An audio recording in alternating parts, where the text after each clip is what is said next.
We all have a story, don't we? Mine started like many others, filled with the promise of love, laughter, and happily ever after. I met Sarah in college and we were instantly smitten. We built a life together, sharing dreams, raising two beautiful children, and facing life's challenges hand in hand. We believed our love was unbreakable, a fortress against the storms of life. We were wrong. Life has a funny way of throwing curveballs when you least expect it. My comfortable world, the life I had so carefully built with Sarah, came crashing down around me.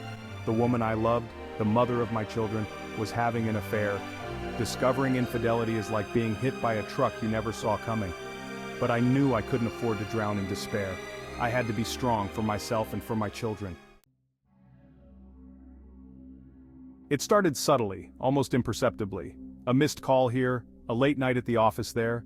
Sarah, always so attentive and loving, seemed distant, preoccupied. At first I brushed it off as stress, the inevitable wear and tear of busy lives. But deep down, a seed of doubt had been planted, its roots slowly taking hold in the fertile ground of my insecurities. The more I tried to ignore it, the more insistent it became. The whispers grew louder, fueled by Sarah's increasingly erratic behavior and flimsy excuses. I hated the suspicion that gnawed at me, the way it poisoned my thoughts and turned my love into a weapon of self-torture. But I couldn't shake the feeling that something was terribly wrong. One evening, while Sarah was showering, her phone buzzed with a message. My heart pounded in my chest as I picked up the phone, my fingers trembling. The message was from an unknown number, filled with words of endearment that turned my blood to ice. My wife was having an affair. Confronting Sarah with what I knew was one of the most difficult things I've ever had to do. The words caught in my throat, choked by a mixture of anger, hurt, and disbelief. As I spoke, the color drained from her face, replaced by a look of shame and remorse that cut me to the core. In that moment, the weight of her betrayal crashed down on me with full force. The life we had built together, the dreams we had shared, the love I thought we had, all of it felt like a lie. I felt betrayed, humiliated, lost in a sea of pain and confusion. The days and weeks that followed were a blur of raw emotion. The woman I loved had shattered my world, and I didn't know how to begin picking up the pieces. The initial shock of Sarah's infidelity gave way to a profound sense of brokenness. I felt lost, adrift in a sea of pain and uncertainty. The life I had envisioned for myself, the future I had so carefully planned, lay in ruins at my feet. Friends and family offered words of comfort and support, but their well-intentioned platitudes couldn't penetrate the depths of my despair. I was drowning in a sea of self-pity and resentment, unable to see a way forward. It was during one of these dark moments, lost in thought on a deserted beach, that I realized I couldn't go on like this. It was time to pick up the pieces of my shattered life and start rebuilding, stronger and more resilient than before. Recognizing the need for help was one thing, but actually seeking it out was another hurdle altogether. The thought of opening up to a stranger about the most painful experience of my life filled me with trepidation. But I knew I couldn't do this alone. I needed guidance, support, and a safe space to process the whirlwind of emotions that threatened to overwhelm me. Therapy was a revelation. It provided you with the tools and strategies you needed to navigate the choppy waters of grief, anger, and self-doubt. Through our sessions, I began to understand the complexities of my emotions, the underlying reasons for my pain, and most importantly, how to start healing. Therapy wasn't always easy. It forced me to confront uncomfortable truths about myself, my relationship with Sarah, and the choices we had made. You were reclaiming your voice, your power, and your ability to move forward. It was a long and arduous journey, but it was a necessary one. The decision to end my marriage was the most difficult one I've ever had to make. Divorce carries with it a heavy stigma, a sense of failure and disappointment that I desperately wanted to avoid. But as much as it pained me to admit it, I knew that staying together for the sake of our children would only perpetuate a cycle of hurt and resentment. My children deserve to grow up in a loving and stable environment, free from the constant tension and unhappiness that had permeated our home. Choosing to divorce Sarah wasn't about punishment or revenge. It was about choosing myself, my children, and our collective well-being.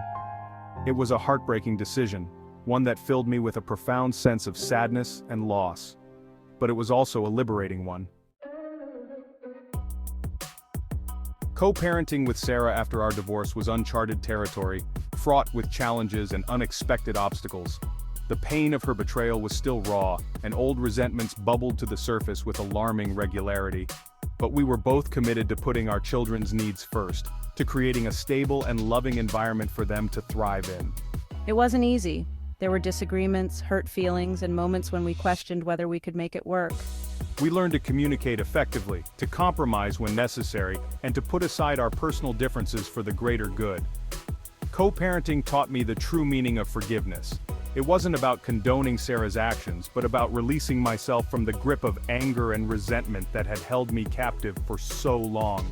It allowed me to move on, to heal, and to create a happier and healthier future for both myself and my children. With the dust settling from my divorce, I found myself at a crossroads. The life I had known, the person I thought I was, had been irrevocably changed. But amidst the wreckage of my shattered dreams, I discovered a glimmer of hope, a newfound sense of purpose and determination. I was determined to rebuild my life, brick by brick, stronger and more resilient than before. I focused on my children, pouring my love and energy into creating a stable and nurturing home for them. I reconnected with old friends, rediscovering the joy of laughter and companionship.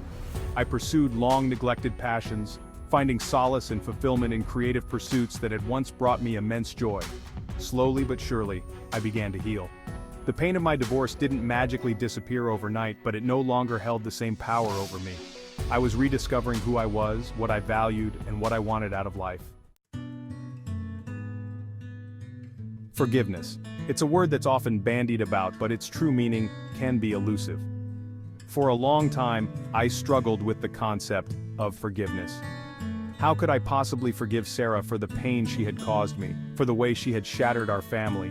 Forgiveness, I thought, meant condoning her actions, letting her off the hook for the choices she had made. But as I journeyed down the road to healing, I came to realize that forgiveness wasn't about Sarah, it was about me.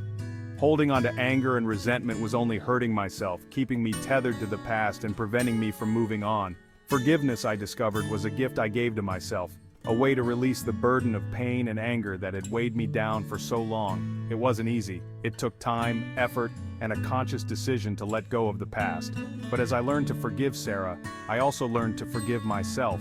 Forgiveness, I discovered, was an act of self-compassion, a way to acknowledge my own humanity and imperfections. For a long time after my divorce, the thought of love after infidelity seemed impossible. How could I ever trust another person with my heart after being so deeply betrayed? The fear was real, a formidable barrier that I wasn't sure I could overcome. But as I healed and grew, I realized that my past didn't have to define my future. I deserved to be happy, to experience the joy and companionship of a loving relationship. I decided to approach dating with caution, honesty, and an open heart. I learned to trust my instincts, to communicate my needs and expectations clearly, and to set healthy boundaries. And then, when you least expected it, you met someone. She was kind, compassionate, and understanding. Falling in love again after infidelity wasn't easy, but it was possible. It taught me that I was worthy of love, happiness, and a second chance at happily ever after. If you're reading this and you've experienced the pain of infidelity, please know that you are not alone. The journey to healing is rarely linear. There will be good days and bad days, moments of anger and sadness, and times when you question everything you thought you knew about love and trust. But I want you to know that it does get better. You are stronger than you think, more resilient than you can imagine.